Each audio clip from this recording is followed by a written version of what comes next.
Çalışan bağlılığı masaya yatıracağımız konu ve performansın çarpan etkisi dedik. Biliyorsunuz kayıtlarda hep beklentiyi istiyoruz. Burada en çok dikkat çeken kelime performansın çarpan etkisi oldu. Bunu da işin içine katarak güzel 40 dakikalık bir webinar gerçekleştirmeyi hedefliyoruz. Umarım güzel katkılar sağlar. Şimdi nedir hedeflerimiz dediğimizde yine 3 tane hedef tanımlayalım. Şimdi bir kere öncelikli olarak az bir süre üzerinde duracağımız bir başlığımız, hedefimiz çalışan bağlılığı nedir diyeceğiz. Bunu tanımlamaya çalışacağız. Ve de hani çok basit anlamda daha sonra detaylandırmak üzere önemi nedir diyeceğiz.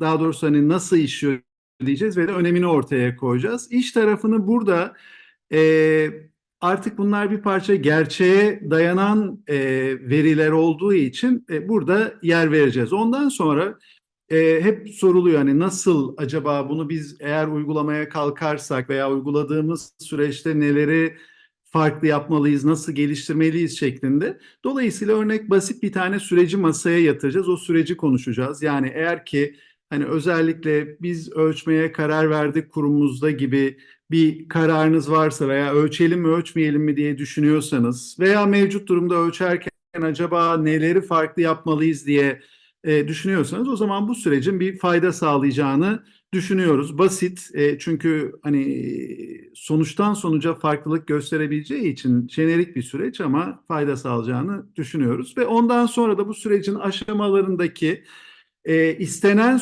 sonuca ulaşmak anlamında nedir istenen sonuç? Çalışan bağlılığını daha yukarıya, daha istenen seviyeye çekmek diyelim. Kritik başarı anahtarları nelerdir? Bunları konuşacağız. Dolayısıyla 3 tane başlık altında toplayabiliriz. Şimdi o kapsamda baktığımızda acaba çalışan bağlılığı nedir dediğimizde e, bizim tanımımız bu şekilde Dale Carnegie olarak tanımladığımız çalışan bağlılığı bu. Bu arada biz yani benim hatırladığım 2010'dan beri çalışan bağlılığını global ölçekte birçok ülkenin katılımıyla ölçüyoruz ve üzerine belli araştırmalar yaparak bunları yayınlıyoruz. Dolayısıyla bugün o araştırmaların da bazılarına yer vereceğim ama tabii sadece bizim araştırmalarımız değil daha genel bir konu olarak farklı araştırmaları da işin içine katacağız. Şimdi bizim tanımımızda şunu söylüyor, çalışanların duygusal ve zihinsel olarak kurum hedeflerine sahiplenmesi ve sorumluluğunu alması olarak tanımlıyoruz. Farklı tanımlar gündeme gelmekle beraber ortak özellikleri tanımların duygu boyutunun ölçülüyor olması. Yani çalışan bağlılığı dediğimizde çalışanların duygusunun ölçüldüğü bir yaklaşım söz konusu olacak. Bunu bir aşama daha ileri götürdüğümüzde hani duygu dediğimizde sonuçta nihai olarak nedir bu duygular dediğimizde hani bu burada yer alan ekranda gördüğünüz duygular bizim yaptığımız araştırmalarda e, ve direkt çalışan bağlılığına birebir bağlanan duygular olarak bir kişinin bir çalışanın değerli hissetmesi, güvende hissetmesi, yetkilendirilmiş görmesi, bulması, kendisini hissetmesi, desteklendiğini hissetmesi ve aidiyet duygusu anlamında ait olduğunu hissetmesi gibi duygular. Dolayısıyla bu duyguları eğer ki geliştirirsek, daha olumlu hissettirirsek o zaman çalışan bağlılığında yükseliyor olduğunu düşünebiliriz. Peki bunlar nasıl değişiyor dediğimizde bu webinar içinde konuşacağımız belli etkenlerle değişiyor. Dolayısıyla çalışan bağlılığının işleyiş mantığında veya ölçümleme mantığında belli etkenlerin ölçülmesi ve bir tarafta da bunların o duyguları ne kadar tetiklemiş olduğunun ölçülmesi gibi bir e, yaklaşım söz konusu olacak. Yine detayıyla bunu konuşacağız. Şimdi baktığımızda hani iş performansı dedik.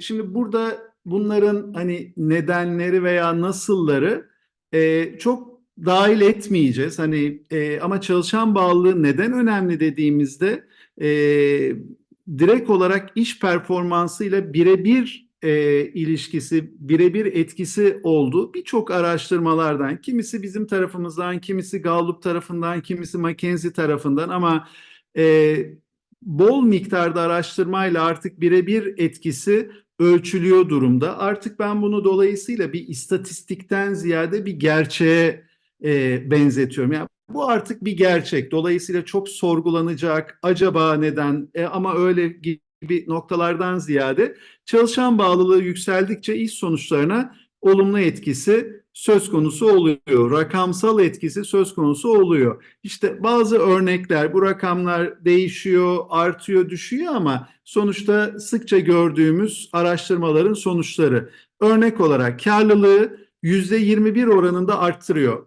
Burada birçok rakam, e, nasıl söyleyeyim, çalışan bağlılığı yüksek olmasıyla düşük olmasını karşılaştırdığımızda, hani farklı kurumlarda bu karşılaştırma veya aynı kurum içinde yükseklerin etkisiyle düşüklerin etkisini karşılaştırdığımızda nasıl sonuçlar çıkıyor anlamında söyleyebiliriz. Yine yüksekle düşüğün performansına, karlılık büyümesine baktığımızda 3 katı gibi bir sonuca ulaşıyor. Üretkenlik, verimlilik yine %22 oranında daha yüksek. Müşteri memnuniyeti artıyor. Çalışan bağlılığı arttıkça %10 gibi rakamlar ölçülmüş.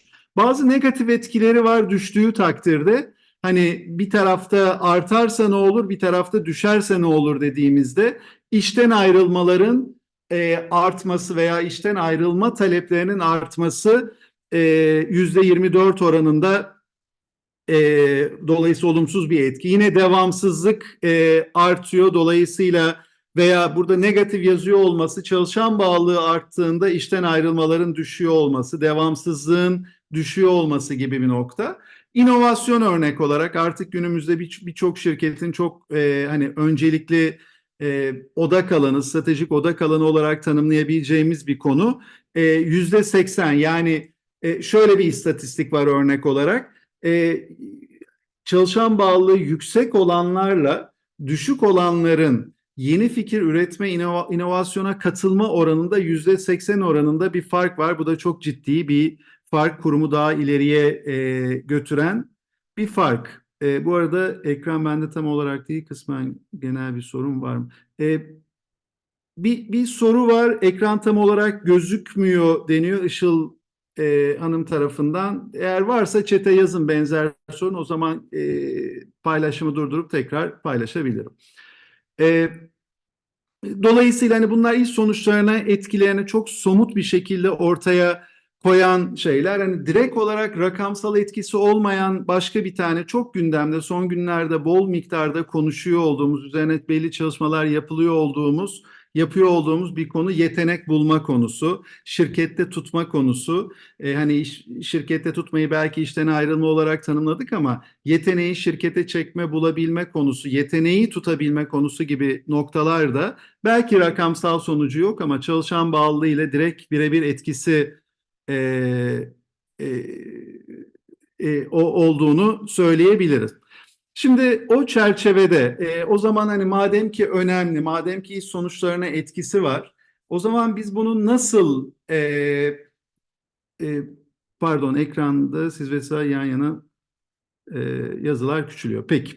Herhalde Zoom'un yeni formatından dolayı yan yana koyduğu için öyle gözüküyor. Ondan kaynaklanan bir görüntü. Nasıl olsa hani yazılar büyük ve de hepsini konuşuyoruz üzerinde. O şekilde devam edelim. Şimdi nasıl bir geliştirme süreci dediğimiz zaman hani burada normal koşullarda en tepeden, yani sorumlulukların benimsenmesi ile başlayan bir süreç olarak tanımlayalım bunu.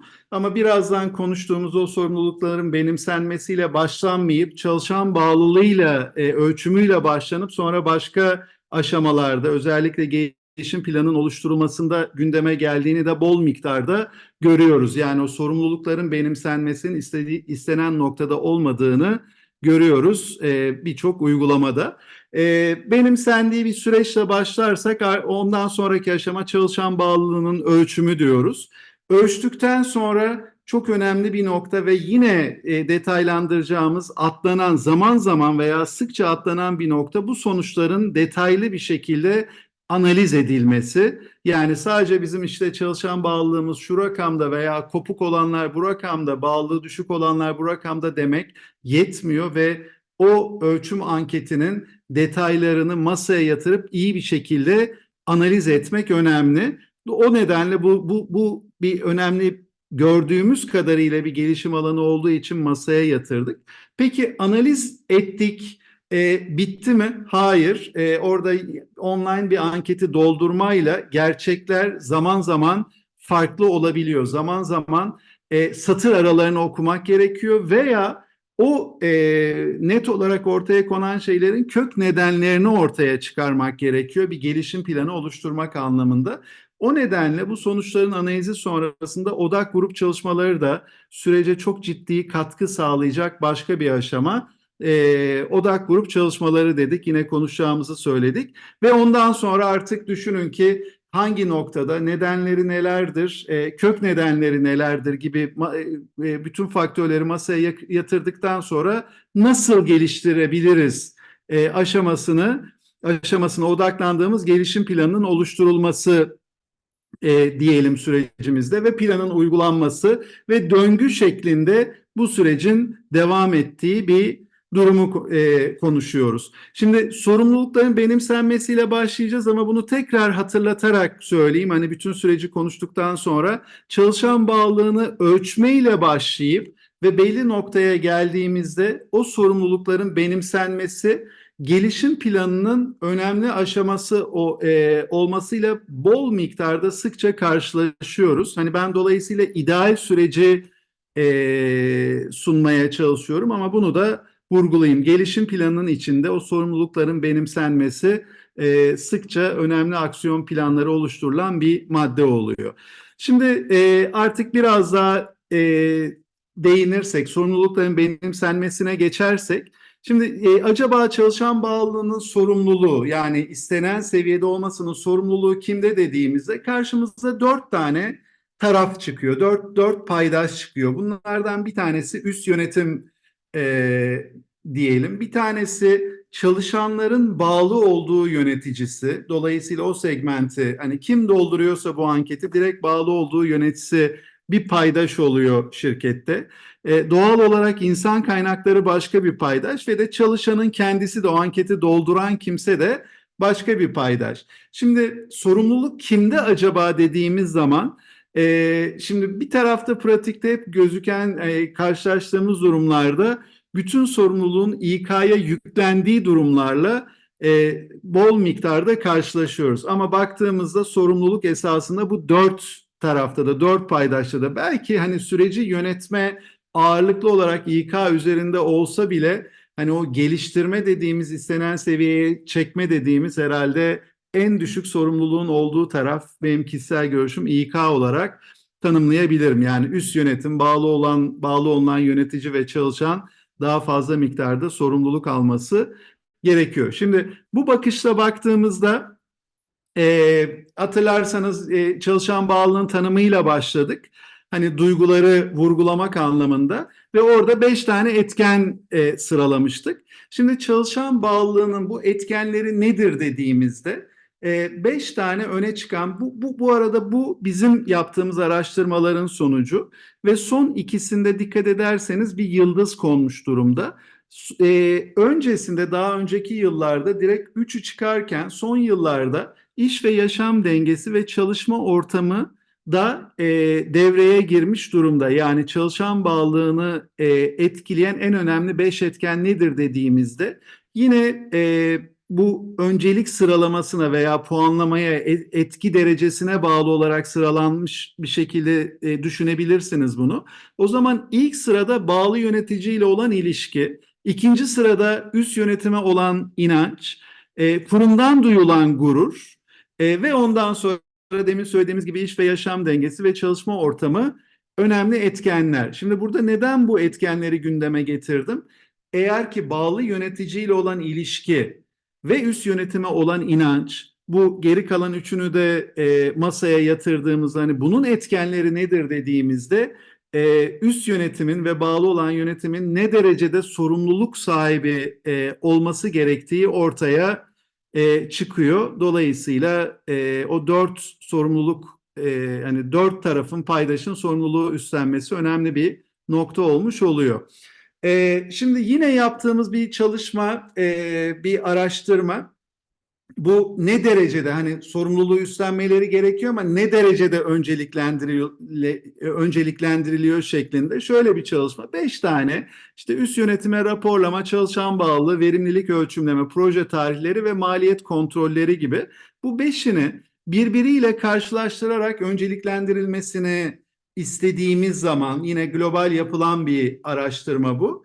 Ve karşılaştığınız sonuçlar, yani üstteki tablo bir matrix olarak, hani sadece bir tanesini nasıl okunuyor anlamında örnek veriyorum. Maliyet kontrolleriyle proje tarihlerini karşılaştırdığımızda proje tarihleri öncelikliymiş maliyet kontrollerine göre. Dolayısıyla hepsini birbiriyle ikili olarak, matrix olarak önceliklendirdiğimizde çıkan sonuç aşağıda. En fazla proje tarihleri öncelik kazanıyor birinci sırada. Sonra maliyet kontrolleri, sonra verimlilik ölçümleme, ondan sonra üst yönetime raporlama ve maalesef ki hiçbir diğer dördüne öncelik kazanamayan çalışan bağlılığı da son aşamada. Şimdi dolayısıyla hani artık günümüzde dakikanın hesabının yapıldığı bir ortamda, iş dünyasında eğer ki beşinci sırada geliyorsa, o zaman bu hiçbir zaman öncelik verilmeyecek anlamına geliyor. Dolayısıyla çok önemli noktalardan bir tanesi bu. Şimdi bir tane Mindfuck isminde bir kitap okumuştum. Koçluk üzerine çok güzel bir kitaptı. Koçlukla ilgili gördüğüm en basit ama en etkili soruyu o kitapta bulmuştum. Bir karar aşamasında iki farklı şeyi karşılaştırırken, o mu bu mu, o veya bu gibi bir karara ulaşmaya çalışırken soru şuydu: veya'yı kaldırıp V ile nasıl çözebilirsiniz? Yani o ve bu nasıl çözülür, buna çözüm oluşturmak gibi bir yaklaşım vardı. Bir koçluk sorusu vardı. Ben de oradan esinlenerek bunu şöyle gündeme getireyim, o soruyu. Günümüzde çalışan bağlılığı mı, proje tarihleri mi? Çalışan bağlılığı mı, verimlilik ölçümleme mi gibi bir önceliklendirmeden ziyade, çalışan bağlılığı ve verimlilik ölçümlemeyi ve proje tarihlerini nasıl beraber yönetiriz gibi bir bakış açısını geliştirmek çok kritik bir nokta olarak tanımlayabilirim. Yani belki bunların önüne geçmeyen ama hep bunlarla paralel yürüyen başka bir deyişle, daha somut anlatımla, buna odaklanmak değil de bunu bir iş yapış şekli olarak ele almak önemli bir yaklaşım olacak o sorumluluk tarafında. Yine bir araştırmanın sonucu, peki hangi oranda hayata geçiriliyor, hangi anlamda önceliklendiriliyor dediğimizde, iki tane istatistik. Üst yönetim diyor ki önemli, çalışan bağlı için önemli ve stratejik bir önceliktir diyor %85 oranında. Ama üst yönetime bağlı yöneticiler veya çalışanların hayata geçmesi anlamında, yaşanması anlamında oran nedir dediğimizde sadece %31 oranında çıkıyor. Deloitte ve yine bizim yaptığımız bir araştırmanın sonuçları. Yani dolayısıyla öncelik verilmiyor, o sorumluluk üstlenmiyor diyebiliriz önemli bir nokta olarak.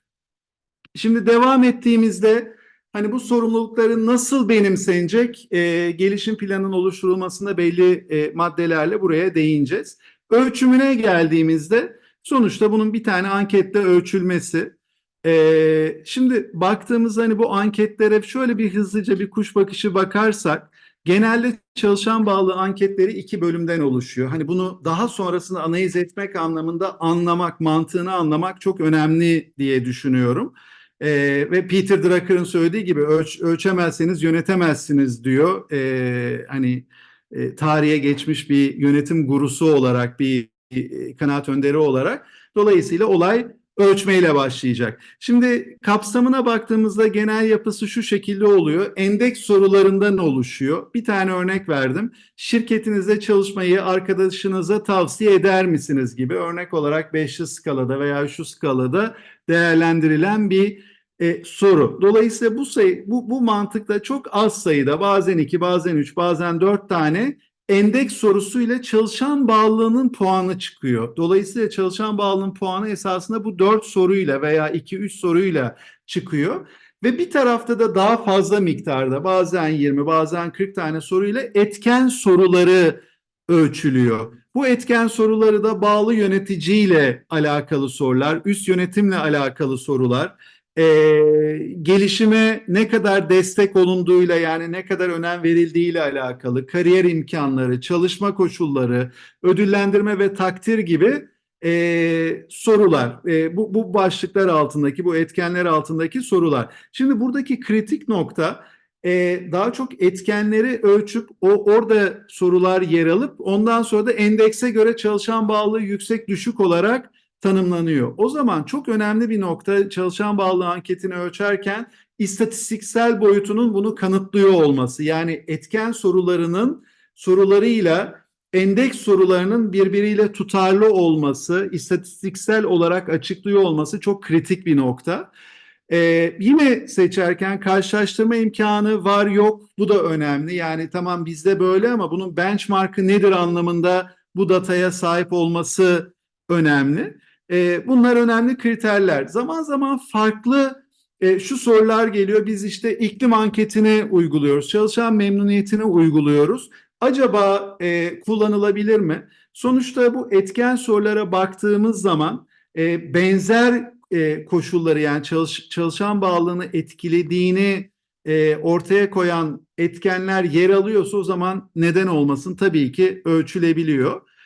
Kullanılabilir alternatif ölçümler. Yine gelen farklı sorulardan, karşılaştığımız durumlardan bir tanesi soru ekleme çıkarma durumu. Tabii ki olabilir. Yani siz çalışan bağlılığını etkilediğini düşünüyorsanız, biz bunu da ölçmeliyiz diyorsak veya bu kritik bir noktada diye düşünüyorsanız, en azından böyle sezgileriniz varsa bunu da ölçelim diyorsanız eklenebilir, ama unutulmaması gereken bir şey, artık karşılaştırma imkanı yok ve bunun daha bilimsel olarak, istatistiksel olarak duyarlılığını, tutarlılığını bilmiyorsunuz.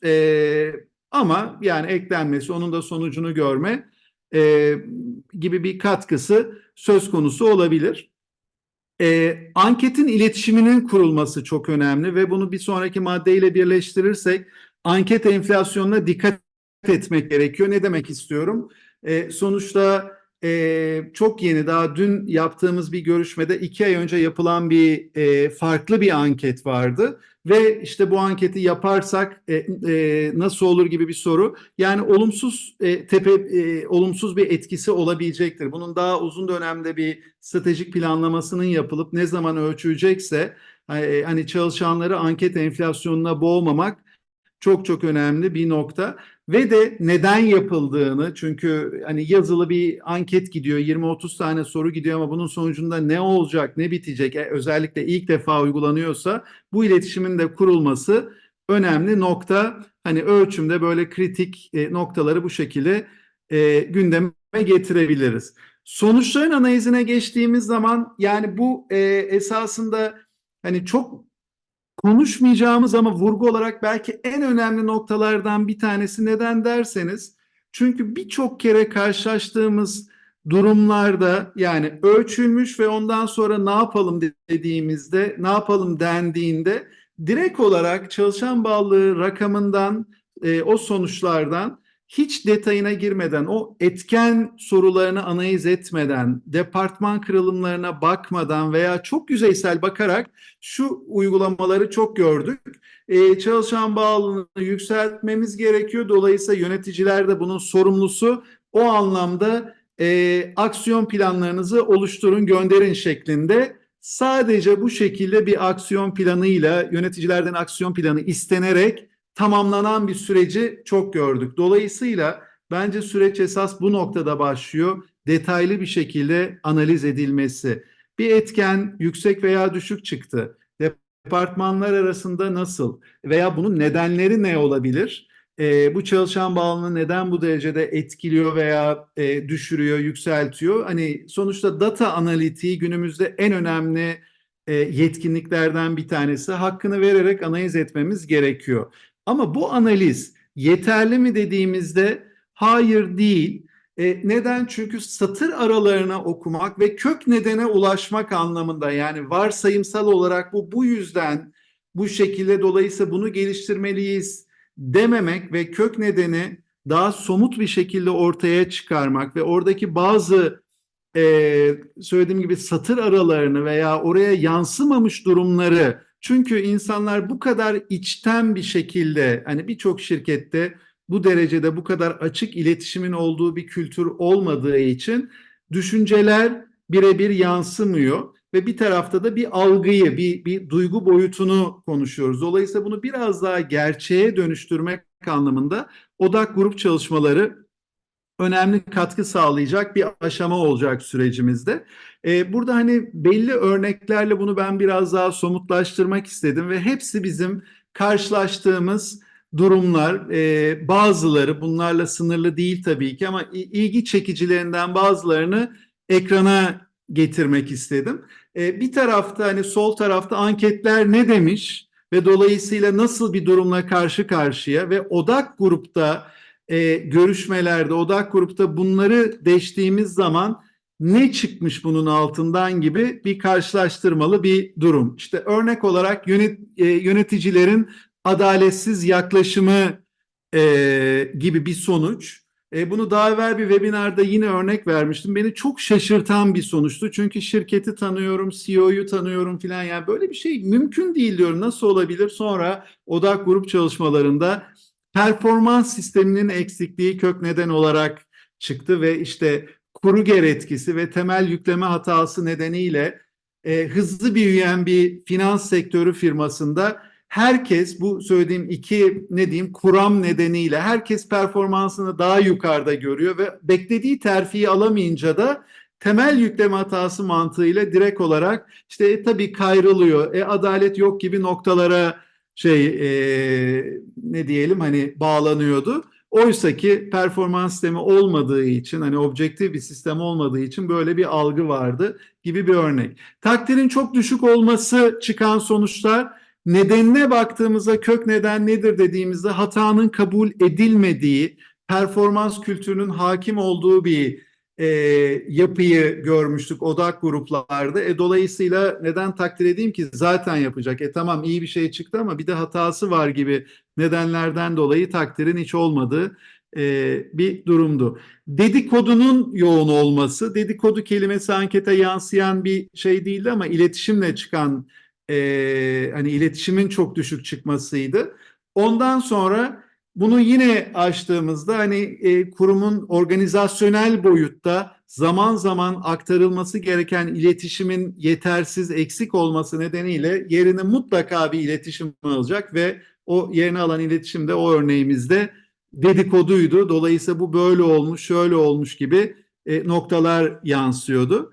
Yine farklı bir örnek. Departmanlar arası düşük iletişim ve işbirliği, yine başka örneklerde silolaşmaya yönelik durumlar çıkmıştı. Masaya yatırdığımızda, bu zaten çok ortaya koyduğumuz bir nokta. Üst yönetim takımında güven eksikliği, iletişim eksikliği olduğu zaman bunun bütün şirkete yansıması, departmanlar arasında iletişim problemleri veya silolaşmalar oluyordu. Yine benzer durumlarla karşılaştığımız örneklerimiz var. İlginç bir örnek, bir tane örnek, çok büyük bir şirkette, uluslararası bir şirkette yine bu konu üzerine çok büyük bir projesi vardı. İş yaşam dengesinin bozuk, yani e, Best Place to Work diye bir vizyon oluşturmuşlardı kendilerine ve de masaya yatırmışlardı. Proje ekibi çalışmıştı ve ölçmüştü ve sonuçta sahanın çalışanların ortaya koyduğu şey de en önemli, belki de nadir gelişim alanlarından bir tanesi iş yaşam dengesinin bozukluğuydu.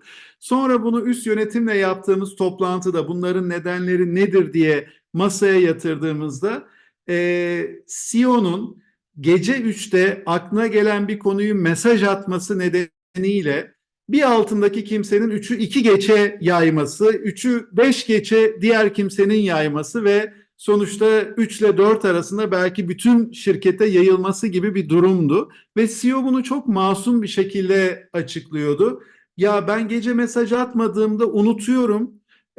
Ve sonra hani sabah neydi bulamıyorum. Dolayısıyla arkadaşlarım bir şey yapmasını istemiyorum ama atmak zorundayım gibi bir açıklama. Zaten güzel bir söz vardır, hani kültür CEO'nun ayak izidir şeklinde. o derecede iş yaşam dengesini zorlayan veya düşüren bir sonuç olmuş oluyor. Anketlere çok düşük katılım olduğu durumlar oluyor. Sonra baktığımızda bunları dinlediğimizde anketler boşuna yapılıyor, hiçbir şey yapılmıyor, değişmiyor düşüncesi gibi sonuçlar çıkıyor. Yani kıssadan ise örneklerle şunu tekrar vurgulayayım. Kök nedenleri tespit edebilmek, satır aralarını okuyabilmek anlamında o anketi analiz ettikten sonra odak grup çok katkı sağlayacak.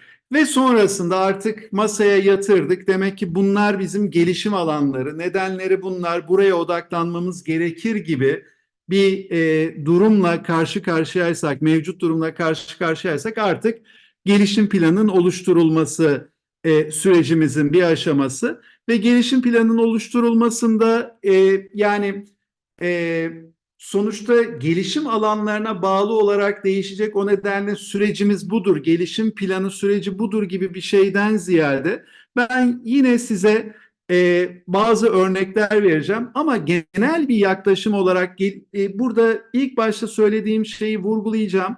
Hani biz iki faaliyet alanımız var. Bir tarafta eğitim, bir tarafta danışmanlık. Eğitim tarafında çok talep yani şu şekilde görüşmelere çok katılıyoruz. Çalışan bağlılığını ölçtük. Düşük çıktı. Liderlik eğitimi bir liderlik eğitimi planlıyoruz. Şimdi eğitim kesinlikle bir çözüm olabilir.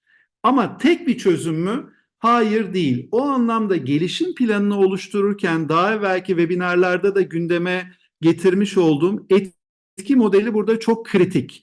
Yani ne demek etki modeli dediğimiz şey?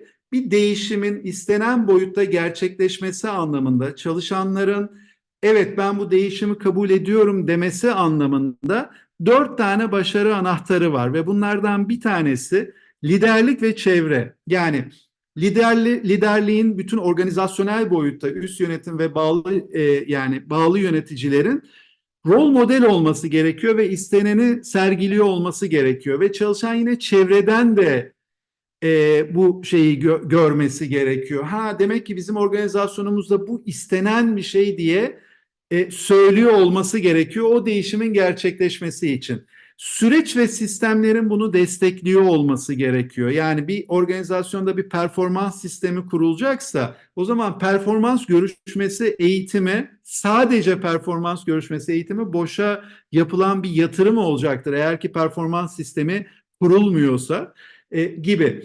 İletişimin ne istendiğinin net olarak ortaya konması önemli. Bir üçüncü başarı anahtarı. Yani bizim için bu önemlidir. Bunu bu şekilde değiştiriyoruz demek çok çok önemli bir nokta. Ve dördüncüsü daha çok eğitimleri bağladığımız yetenek ve davranışların istenen boyutta sergileniyor olması önemli. Dolayısıyla eğitim bu anlamda yetenek ve davranışlar için bir çözüm ama tek çözüm mü? Kesinlikle değil. O anlamda gelişim planına bütünsel bir yaklaşım sergileyerek bütün bu dört başarı anahtarını istenen seviyeye çekmek önemli olacaktır. Bu böyle bir ekleme yapayım ve ondan sonra da hani çalışan bağlılığıyla alakalı olarak bu dördünden herhangi bir veya birkaç tanesine hizmet edecek neler gelişim planının bir çözümü olabilir dediğimiz zaman. Ama tekrar söylüyorum yani burada 25 tane madde var. Bunlar direkt olarak belli örnekler. Biz bunların hepsini uygulayalım demek gibi bir şey söz konusu olamaz.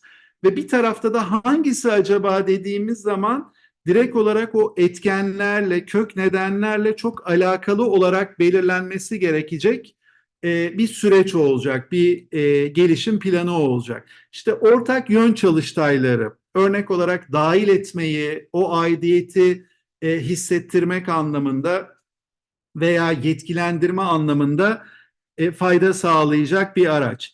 Çevik yaklaşımla proje ekibi kurulması son zamanlarda yine dahil etme anlamında, yine iletişimi arttırma anlamında, o çevik yaklaşımın dinamiklerini kullanma anlamında son zamanlarda ortaya koyduğumuz çözümlerden bir tanesi ve tercih edilen bir yaklaşım. İşte iletişim tarafında newsletter çıkarılması çünkü iletişim önemli bir etken olarak ortaya çıkıyor. Oraya yönelik yapılabilecek bir şey. Takdir diyoruz, işte bir takdir uygulaması birkaç kere organizasyonlarda işte bunu daha yapısal hale getirmek anlamında haftalık ve aylık olarak takdir kartlarının yöneticilere verilmesi ve ay sonuna kadar bunu tamamlayacaksın demesi gibi bir uygulama. Biraz eğlenceyi katmak ama o eğlencenin kültürü yavaş yavaş etkilemesi ve olumlu sonuçlar doğurması için bir örnek, yani gelişim planındaki örnek bir aksiyon olarak ortaya koyabilirim. Çalışan bağlılığının tüm yöneticilere performans hedefi olarak tanımlanması. Yine çok yeni bir çalıştay gerçekleştirdik ve strateji çalıştayıydı. Stratejik odak alanlarını belirliyorduk ve de insan kaynakları üzerine gelişim alanları öncelikli stratejik konu olarak çıktı, odak alanı olarak çıktı ve 25 kişilik bir grupta herkes İK direktörüne bakarak işin zor dedi filan. Esasında orada bir yine o sorumluluğu üstlenme tarafında çok önemli bir soru işareti vardı ve bunu nasıl geliştireceğiz dediğimizde çalışan bağlılığını bütün yani şirketin ortak KPI'yi ve bütün yöneticilerin performans hedefi olarak tanımlanan bir noktaya geldik ve bu sayede o sorumluluğu, performans odaklı bir şirket olduğu için bu sorumluluğu üstlenme şeyine hizmet edecek bir çok yeni bir şey, bakalım nasıl sonuçlar doğuracak. Belli farkındalık toplantıları, sosyal aktiviteler, çalışma sisteminde geliştirmeler, burada işte esnek sistemler, uzaktan çalışmalar hala görüyoruz. Artık günümüzde hibrit sistemin faydalarını etkileyen ama hala yine bir kültür olarak hayır, yüz yüze çalışacağız, herkes gelecek denen noktalar söz konusu olabiliyor gibi. Kültürde çok karşılaştığımız, neredeyse olmazsa olmaz dediğimiz şey zaman zaman çalışan bağlılığında da o çevre faktörünü işin içine katmak anlamında bunun nasıl söyleyelim, avukatı olan kimselerin çalışan bağlılığı elçisi olarak organizasyonda yaygın bir şekilde seçilmesi ve bunu aşılamaya çalışması. Kurum içinde mentorluk, koçluk sistemini kurmak ve uygulamak. E, Yine dönemsel olarak kuruma yaygın iletişim toplantıları, bunu daha yapısal hale getirmek. Çalışan deneyimini projelendirmek, bunu bakalım nerelerde ne gelişim sağlayabiliriz şeklinde. Tartışmasız liderlik eğitimleri bir araç. Üst yönetim koçluğu, özellikle o silolaşmanın filan olduğu noktalarda üst yönetim içinde iletişim veya güven veya farklı gelişim alanları varsa artık eğitimden ziyade koçluk daha etkili bir yöntem olarak düşünüyoruz ve görüyoruz. Öyle sonuçlar alıyoruz. Yani sonuçta tartışmasız çalışan tarafında da, yani buradaki en kritik noktalardan bir tanesi, bir anda çalışan bağlılığını bu kadar gündeme getirip çalışan bağlılığı dendiğinde artık bir taraf, bunu da gördük, çalışanlara bir koz olarak şey yapılması ve bunu bir pazarlık konusu olarak gündeme getirmesi gibi durumlar söz konusu oluyor. Peki onlarda sorumluluk yok mu? Var tabii ki. Dolayısıyla onu geliştirmeye yönelik daha olumlu ortamla alakalı, proaktif olmayla alakalı, iletişimle alakalı belli eğitimler söz konusu olabilir. Direkt iş sonuçlarına bağlanmayan ama o kişiye değer verdiğimizi gösteren eğitimler fayda sağladığını görüyoruz. Wellbeing eğitimleri buna bir örnek. Benim mesela bu 25 liste için, 25 maddeden oluşan liste içinde belki en üst sıralara etkisini gördüm, en üst sıralara yerleştireceğim bir uygulamaya aracı olmuştuk ve mavi yaka çalışanların çocuklarına eğitim verilmesi, bu kadar somut bir şey ve hani madem ki duyguyu ölçüyoruz, herhalde daha etkileyecek bir duygu. Çünkü karşılıksız bir yatırım bu.